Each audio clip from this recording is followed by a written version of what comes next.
목사 되고 처음입니다. 그 박수의 의미가 설교 짧게 하라는 건지 잘하라는 건지 잘 모르겠습니다.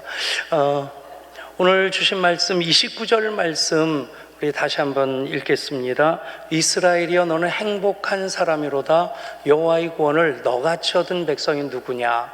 이 말씀 한번 우리 같이 따라 읽겠습니다. 시작. 이스라엘이여 너는 행복한 사람이로다. 여호와의 구원을 너같이 얻은 백성이 누구냐. 아멘. 거기까지요. 열심히 특심하셔서 거기까지를 다시 한번 읽는데 이스라엘이여 대신 자기 이름을 넣습니다. 백성훈이여 나는 행복한 사람이로다. 여호와의 구원을 나같이 얻은 백성이 누구냐.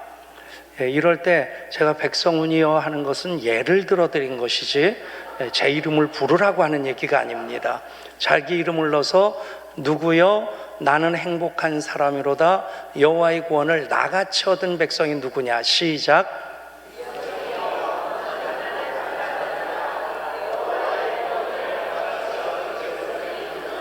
아멘.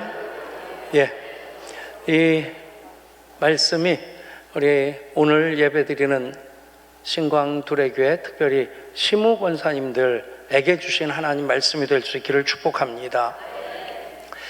제가 목회하면서 깨달은 것이 이 말씀이고, 이 말씀으로 목회할 때 목회가 사실 쉬운 건 아니란 생각이 듭니다.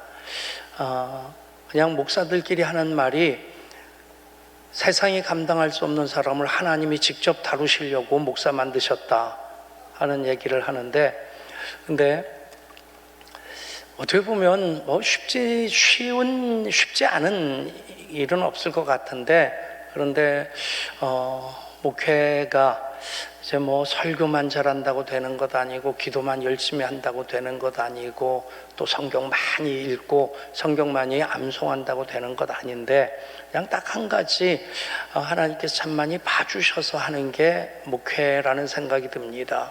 그런데 요즘은 은퇴를 3년 앞두고 있는데 빨리 짐 벗었으면 좋겠다 하는 마음이 듭니다. 우리 교인들 특별히 요즘 그냥 퍼센테이지로 보면 남자는 3명 중에 1사람, 여자는 4명 중에 1사람이 암 환자라는 거예요. 우리나라 통계가 그렇습니다.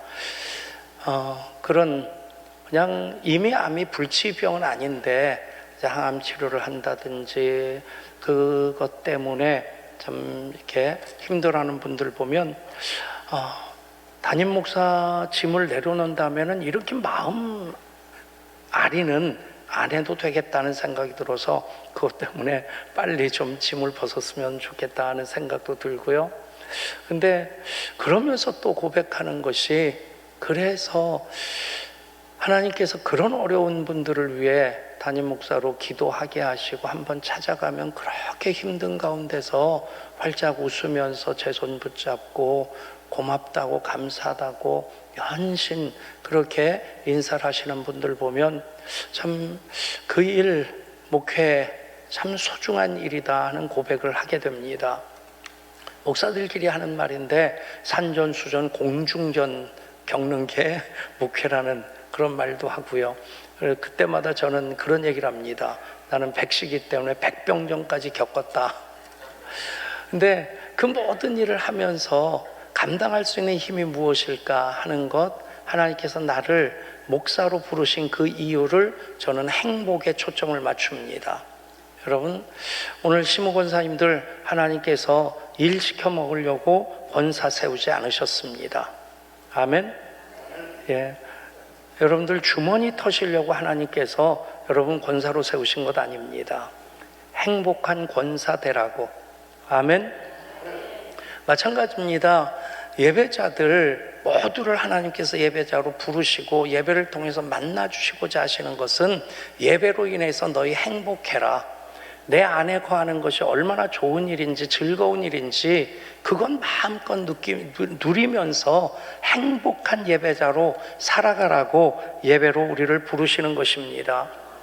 제가 예수전도단이라고 하는 그 선교단체에서 DTS, 목회자들의 그 DTS인 PDTS를 했었습니다. 집사람은 같이 하면서 집사람은 굉장히 좋았다고 하는데 저는 굉장히 힘들었습니다. 완전히 고등학생 취급하고 숙제 내주고 막 그러면서 달달 볶는데 목회하기도 바쁜데 매일 새벽 기도인도 또 하다가 일주일에 1박 2일 들어가가지고 그 DTS를 해야 되는데 목사라고 요만큼도 안 봐주고 목사라고 대접해 주는 것도 없고 완전히 그냥 고등학생 취급하는 겁니다. 근데 뭐 이런 얘기 공개적으로 하는 게 조금 거시기 하긴 한데 제가 볼 때는 뭐 그렇게 대단한 것도 아니더라고요. 그냥 목사는 다 아는 거고 경험해 본 거고 이렇게 보면 다 이렇게 보이는데 그냥 뺑뺑 돌리려고만 하다 보니까 이제 저는 좀 힘들긴 했었는데 그래도 나름대로 그 뭐 유익함도 없지 않아 있었고 그 예수전도단에서 계속해서 강조하는 게 하나님의 음성을 듣는 법이에요. 필요는 한데 왜 한쪽 부분만 너무 강조한다 하는 생각이 듭니다. 여러분, 하나님 음성을 듣는 것 자연스러운 겁니다. 하나님께서 말씀하시는 통로는 이미 기록된 성경 말씀을 통해 말씀하시고요. 아멘. 선포되어지는 설교 말씀을 통해 말씀하시고요. 내가 읽고 묵상하는 그때 성령님께서 깨우쳐 주심으로 감동하심으로 말씀하시고요. 또 내가 기도할 때 찌렁찌렁 울리는 그런 음성으로는 아니라 할지라도 세미하게 기도의 응답으로 말씀하시고 또 성도들을 통해서도 말씀하십니다. 다른 성도들이 하는 이야기들 때로는 속을 헤집는 그런 좀 아프게 하는 얘기도 있겠지만 가만 들어보면 하나님께서 그 사람을 통해서 나에게 말씀하실 때 참 종종 있다 싶습니다. 그리고 역사 속에서도 말씀하십니다. 이 자연 환경 또 역사 그리고 또 우리의 양심 소위 말하는 이제 간접 계시라고 하는 일반 계시라는 그 영역을 통해서도 하나님 말씀하십니다. 예를 들어서 자연 보호해야 되는 것 그런 것들 하나님께서 이 시대를 살아가는 하나님 백성들에게 하시는 말씀입니다. 그런데 하나님의 뜻이 성경에 보면 복잡하게 나와 있질 않습니다. 멀리 있어서 바다 끝에 가서 건져올 것 아니고 하늘에 올라가서 거기서 깨달아야 되는 것 아닙니다. 심히 가까워서 내 입에 있느니라 그렇게 말씀하실 정도로 하나님 말씀은 명명백백하게 기록된 하나님 말씀으로 우리에게 주어졌는데 전체 66권이 우리에게 주신 하나님 말씀인데 그런데 그것이 요약되어 있는 말씀이 있는데 바로 데살로니가전서 5장의 말씀입니다. 항상 기뻐하라 쉬지 말고 기도하라 범사에 감사하라 이것이 그리스도 예수 안에서 너희를 향하신 하나님의 뜻이니라. 아멘. 여러분 그렇게 살아가면 우리는 언제나 하나님 음성을 들으면서 하나님 뜻대로 살아가는 겁니다.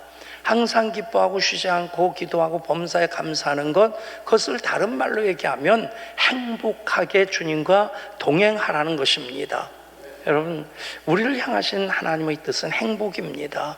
하나님은 우리가 행복한 예배자 되기를 하나님의 자녀 되어서 아빠 하나님으로 말미암아 마음껏 행복하기를 원하십니다. 여러분 그건 놓치면 예배도 굉장히 나는 열심히 예배한다고 하는데 그 예배의 방향이 잘못될 수 있고요 이기적인 예배가 되거나 아니면 자기 노력으로 자기 의로 만족하는 예배가 될 수 있다는 얘기입니다. 여러분 하나님 뜻에 초점을 맞출 때 항상 기뻐하고 쉬지 않고 기도하고 범사에 감사하는 하나님의 자녀로서 행복한 예배자가 되고 하나님과의 동행을 행복하게 하나님의 아들로 딸로 이어갈 수 있게 되고 그리고 또 권사로 안수집사로 장로로 또 집사로 또 교회 많은 사역들이 있습니다.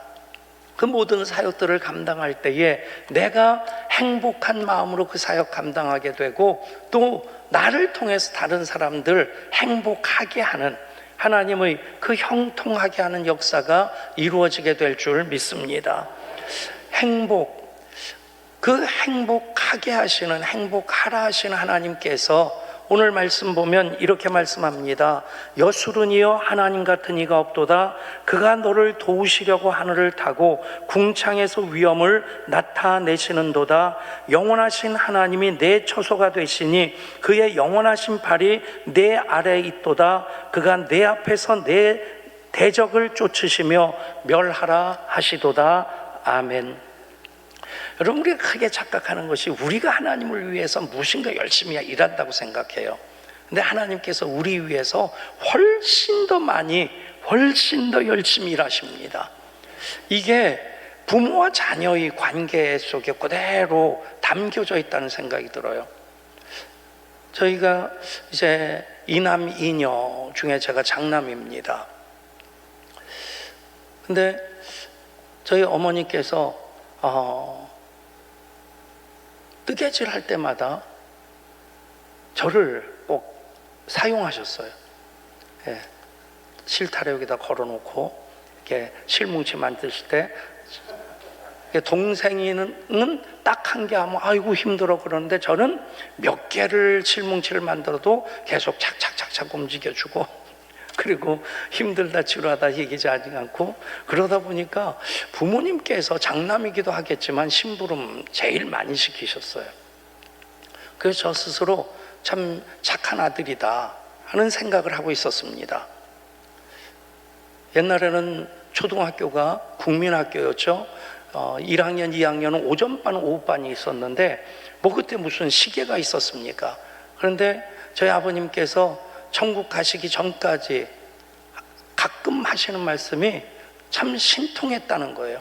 오후반이 되면 제 시간에 딱 들어와가지고 밥 먹고 학교 가고 한 번도 숙제해라, 한 번도 공부해라, 또 오후반이라서 학교 갈 시간 놓칠까봐 동네 골목 다니면서 부모님이 저를 찾으신 적이 한 번도 없으셨어요.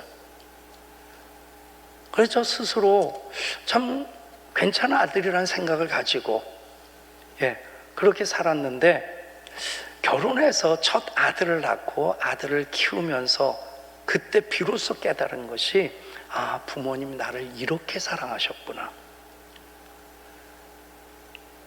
하나님이 나를 이렇게 사랑하시는구나. 여러분, 하나님의 섭리이기도 하고 선물이기도 하기 때문에 웬만하면 좋은 말 할 때 결혼하십시오. 그리고 애 키워봐야지 부모님의 마음도 알고 하나님의 마음도 압니다. 그때 깨달은 것이 두 가지였어요. 아, 부모님 나를 이렇게 사랑하시는구나. 내 자식 키우면서 그 아이가 부모를 위해서 하는 일이 뭐가 있습니까? 빽빽 울기나 하고 그냥 칭얼거리기나 하고 이것저것 요구하고 그러다 한 번씩 웃어주기만 하면 그냥 뭐 세상이 다 내 것처럼. 그 아이가 커서는 뭐 철들어서 엄마 아빠 입속의 혀처럼 말 잘 듣습니까? 군대 가면 그때만 효자가 되는데 휴가 나올 때부터 군대에서 휴가 나가면 부모님께 순종하고 뭐 부모님 효도해야지. 휴가 나오는 순간 다 도루묵입니다. 결혼을 했다고 해서 그 자식이 부모가 사랑하는 만큼 자식이 부모를 사랑할까요? 절대 그럴 리 없습니다. 하나님과의 관계도 마찬가지입니다. 내가 하나님을 위해서 무엇인가 열심히 일한다? 큰 착각입니다. 하나님께서는 비교할 수 없을 만큼 100배, 1000배, 만배 일하시는데 오늘 말씀이 그겁니다. 여수른이여라고 말씀하는데 이 여수른이라고 하는 것은 나의 사랑하는 자라고 하는 뜻입니다. 그런데 구약 성경에 4번 딱 나와요. 그것은 이스라엘 백성들을 부르실 때 애칭으로 부르는 표현입니다. 여러분 한 분 한 분이 하나님께 여수른이심을 믿으시길 바랍니다. 하나님께서 얼마나 사랑하시면 하나님 같은 이가 없도다. 그가 너를 도우시려고 하늘을 타고 궁창에서 위엄을 나타내시는도다. 영원하신 하나님이 내 처소가 되시니 그의 영원하신 팔이 내 아래에 있도다. 그가 내 앞에서 대적을 쫓으시며 멸하라 하시도다. 여러분, 하나님께서 나를 위해서 나를 여수린이라고 부르시면서 나를 사랑하심으로 행하시는 모든 일들, 그것을 딱 한 단어로 얘기하면 은혜입니다. 나를 하나님 자녀로 삼으시고 예배자로 부르시고 그렇게 나와 함께 하심으로 필요한 모든 것 더하여 주시는 게 은혜인데, 여러분, 이 은혜 때문에 하나님께서 나를 도우시려고 하늘을 타시고 영원한 오른팔로 나를 붙잡아 주시고 그 팔로 우리를 안아 주십니다. 그 팔이 내 아래에 있도다. 그러면 저는 그 그림이 떠오릅니다. 초보 엄마들 요즘이야 애 키우기 참 좋은 시대가 됐죠. 그런데 유모차보다 개모차들이 더 많이 팔리는 이 시대, 우리가 참 통탄해야 됩니다. 근데 애들 참 키우기 좋은 시대가 됐는데 왜 갈수록 애도 안 낳고 결혼도 안 하려고 할까 생각해 보면 사람들이 시대적인 환경도 많이 바뀌긴 했습니다만은 가장 중요한 것은 많이 자기중심적이 됐다. 그러니까 결혼도 희생이라고 생각하는 겁니다. 출산도 희생이라고 생각하는 거예요. 사실 희생하는 부분 없지 않아 있습니다. 그러나 그 이상의 은혜와 복을 하나님께서 가정에 담아주시고 부부간에 누리게 하시고 또 출산을 통해서 하나님 아버지의 마음 깨닫는 것만 하더라도 그게 얼마나 큰 복입니까? 요즘 얘기는 아닌데 옛날 보면 초보 엄마들이 아기 업고 갈 때 이 띠를 두르면 띠 하나는 허리를 이렇게 감싸주고 띠 하나는 엉덩이를 이렇게 받쳐줘야 됩니다. 그렇지 않습니까? 엉덩이를 받쳐서 이 포대기를 잘 매지 못하면 애가 공중에 매달려 가지고 허리만 딱 묶어버리니까 두 발은 공중에서 계속 달랑달랑하고, 그냥 초보 엄마 시절에 그럴 수도 있겠다 싶기는 한데 저 애는 얼마나 힘들까. 근데 하나님 그 영원하신 팔이 내 아래에 있도다. 그런 부분까지도 세밀하게 살펴주시면서 우리를 안아주신 하나님이시다. 아멘. 하나님은 하나님 되심은 우리들에게 은혜를 베풀어 주시기 위함입니다. 따라 하실까요? 은혜 때문에 나는 행복합니다. 아멘. 그 은혜 의식이 없으면요 예배도 율법이 됩니다. 자기의가 됩니다. 굉장히 이기적인 도구가 됩니다. 내가 필요해서 아쉬워서 하나님을 이용하려고 한다면 그것은 바른 예배의 태도가 아닌데, 은혜로 가득하게 되면, 은혜를 사모하고 은혜의 경험을 하게 되면 우리는 정말 하나님께만 모든 시선을 드리면서 하나님 기뻐하시는 예배를 드릴 수 있게 됩니다. 은혜 때문에 행복한 우리들, 은혜 때문에 행복한 예배자들, 은혜 때문에 행복한 우리 신광두레교회 시무 권사님들 되시기를 축복합니다. 은혜라고 하는 말 아주 중요한 의미 몇 가지만 정리해 드린다면, 첫 번째는 하난이라는 뜻입니다. 하나는 윗사람이 아랫사람에게 허리를 굽힌다는 거예요.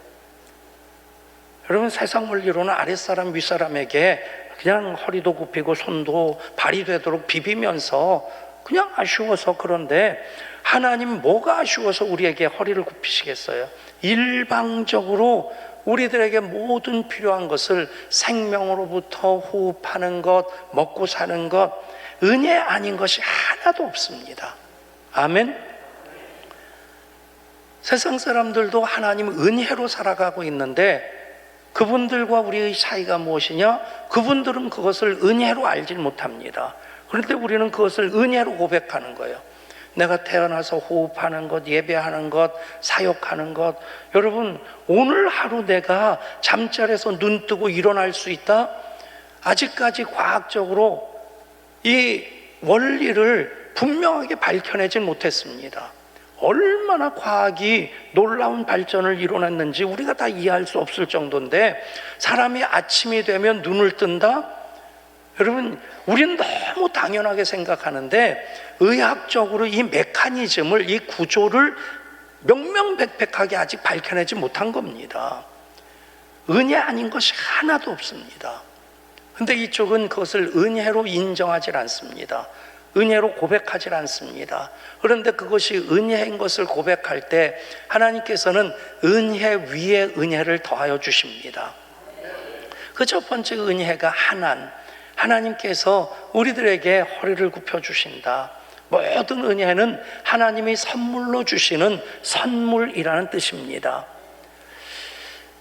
병원에 신방을 가보면 링거 액을 이제 매달아 놓고 신방을 받는 분들이 있죠. 이제 그렇게 잠깐 말씀을 나누고 기도하다 보면 링거액이 요만큼 줄어들게 되면 이분들의 시선이 목사를 향해 있지 않고 링거액을 가 있습니다. 저게 다 떨어지면 큰일 날까 봐. 여러분, 상식적으로 그 부분에 대해서 염려는 비끄러매고 사십시오. 절대 삼투압 원리로 심장 높이보다 이게 올라가 있으면 절대 피가 역류되는 일이 없습니다. 제가 실험 정신이 투철해가지고 한번 그걸 연습을 해봤어요. 링거액을 이렇게 붙잡고 이게 심장 아래로 내려가면 어떻게 될까 하고 이렇게 내렸더니 정말 순식간에 이 링거액이 뻘겋게 변하는 거예요. 그게 어떻게 만들어진 피인데, 깜짝 놀라서 얼른 들었더니 또 피가 이렇게 역류됐던 것이 다 빨려 들어가요. 제가 그때 깨달은 것이 있습니다. 은혜를 함부로 대하면 피 보는 수가 있구나. 여러분, 은혜를 우리가 존중하면 됩니다. 사모하면 됩니다. 그것이 하나니라고 하는 것이고요. 두 번째, 은혜는 이제 카리스라고 하는 것인데, 이 카리스라는 말은 값없이 주시는 선물이라는 겁니다. 값없이 주시는 선물. 그게 카리스라는 뜻이고, 또 하나는 헤세드라는 뜻이 있어요. 그것은 친절하게 꾸짖는다는 뜻입니다. 이 동네는 조금 이렇게 강 건너 있어서 직접, 물론 뭐 이렇게 사시다 보면 그런 현장들 많이 접할 텐데, 우리 교회도 그렇고 사는 아파트도 그렇고 바로 앞에 중학교가 있어요. 얘들이 학교 들어갈 때는 학생 같은데 나온 다음에 끼리끼리 모여 있으면 무서워요. 어떤 때는 뻔히 사람들 지나가는데 담배 딱 꼬나 물고, 그럴 때 옆으로 지나갈 때는 그분들하고 눈 마주치지 않도록 조심합니다. 괜히 뭔 일이 일어날까 봐. 근데 만약에 그러면서 지나가는데 그 중에 한 아이가 우리 교회 아이다, 아니면 만약에 내 자식이 거기 있다, 어떻게 하겠어요? 모른 척하고 지나가질 않을 겁니다.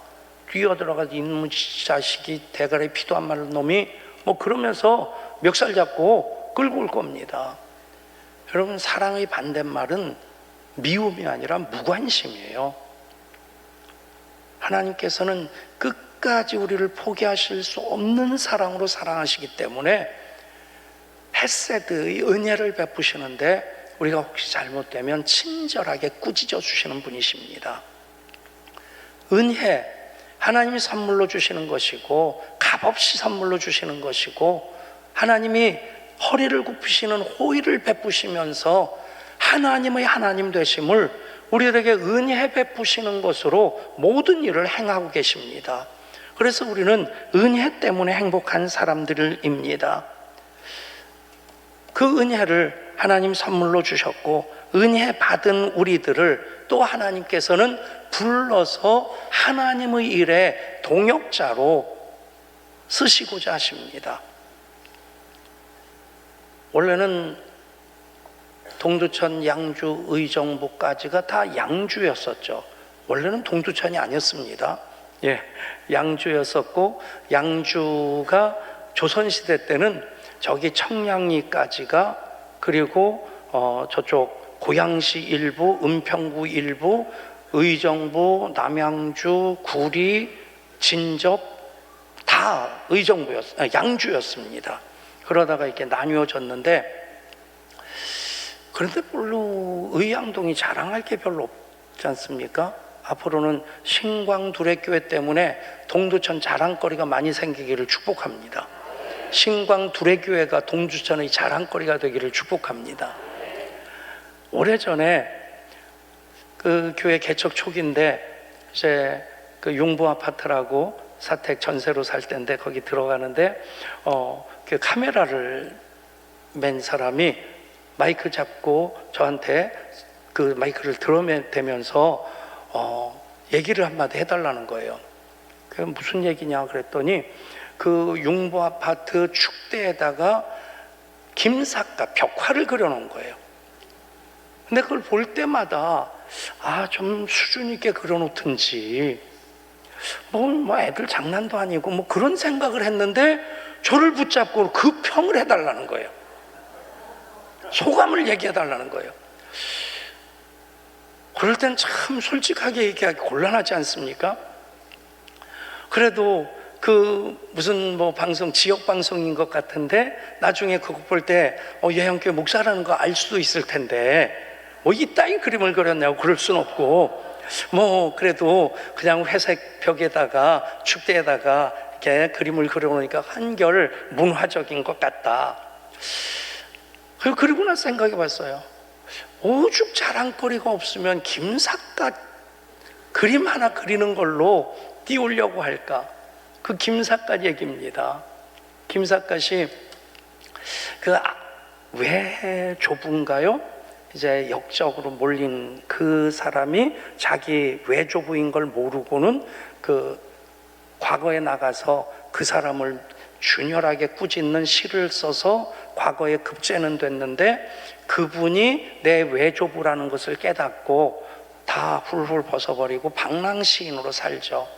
그러니까 동네 잔치 있으면 거기 가서 한 그릇 얻어먹고, 초상집 있으면 거기 가서 한 그릇 얻어먹고, 그러면서 다니는데, 한 초상집에 들어가서 밥 한 술 얻어먹으려고 하는데, 보니까 행색은 초라하지만 그래도 양반처럼 보이니까 한 상 잘 차려주면서 우리 고인을 위해서 비문을 하나 써달라고.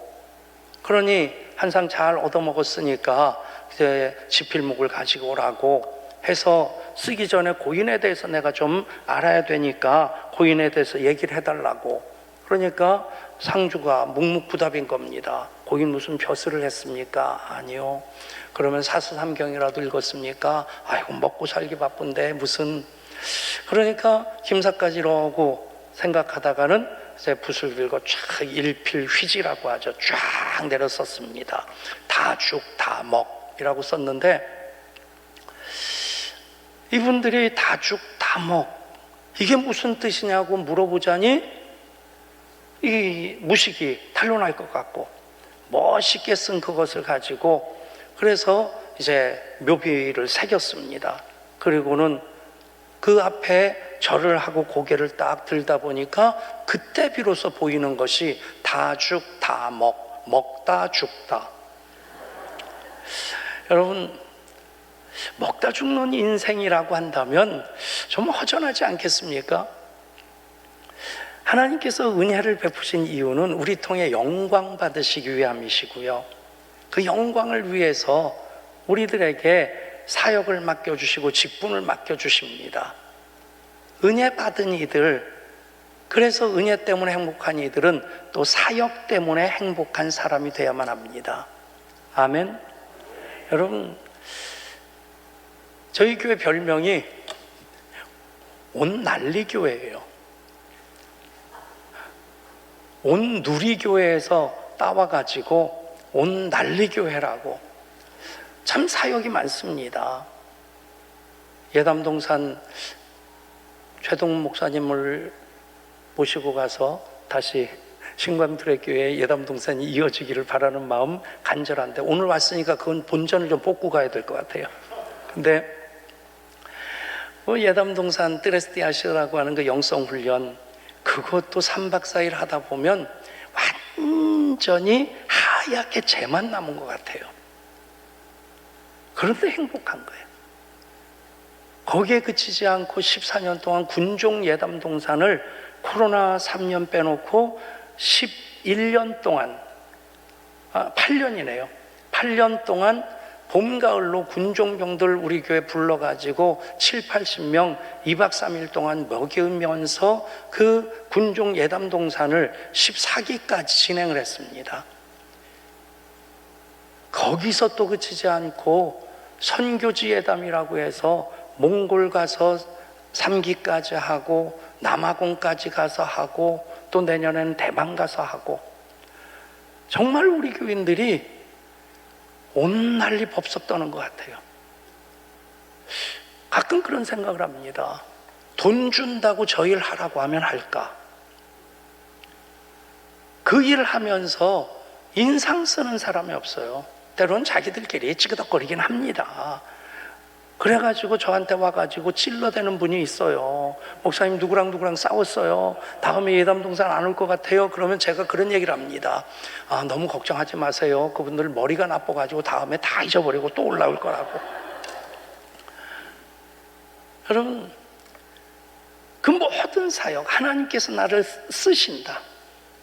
나를 통해 하나님 일하신다. 그게 쓰임받아 행복한 겁니다. 아멘. 우리 시무 권사님들 두 가지 딱 기억하실 수 있기를 원합니다. 행복하라고 권사 삼으셨다. 아멘. 은혜로 풍성해야지 더 행복하고요. 그리고 사역함으로써 그 행복을 확장시킬 때에 행복한 사람이 행복하게 하는 그 일을 할 수 있게 될 것입니다. 예수 믿으면서 우리가 어떤 배짱 가지고 삽니까? 세상 사람들처럼 악다구니 하는 데 있어서도 사실 게임이 안 되고, 세상 사람들은 거짓말 하는데 밥 먹듯 하는데 우리는 거짓말 하면서 버벅될 뿐만 아니라 한 다음에는 양심의 가책도 느끼고, 어떻게 보면 좀 세상 사람들하고 이 경쟁력이 많이 뒤처진다 싶은데, 하나님 사랑하시는 자로 곧 그의 뜻대로 부르심을 입은 자들로 하나님 합력하여 선을 이루어 주십니다. 이것이 예수 믿는 우리 배짱입니다. 은혜를 고스란히 담은 이야기 하나 해드리면서 말씀을 마칩니다. 초등학교 운동회를 하는데 이제 장애물 경기, 출발선에 8명이 딱 서 있는데, 한 놈은 학교에서 제일 잘 달리는 놈이고 그 중에 한 놈은 그 학교에서 제일 못 달리는 놈입니다.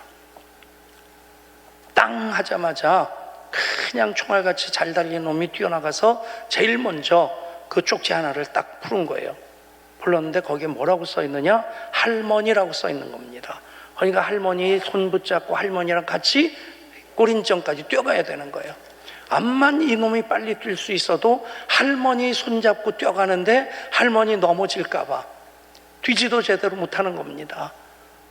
아이들이 다 그 쪽지 펴가지고 이것저것 과제대로 과제를 수행하는데 맨날 꼴찌하는 녀석이 마지막 남은 한 장을 뽑았는데 거기에 체육 선생님이라고 써 있는 겁니다.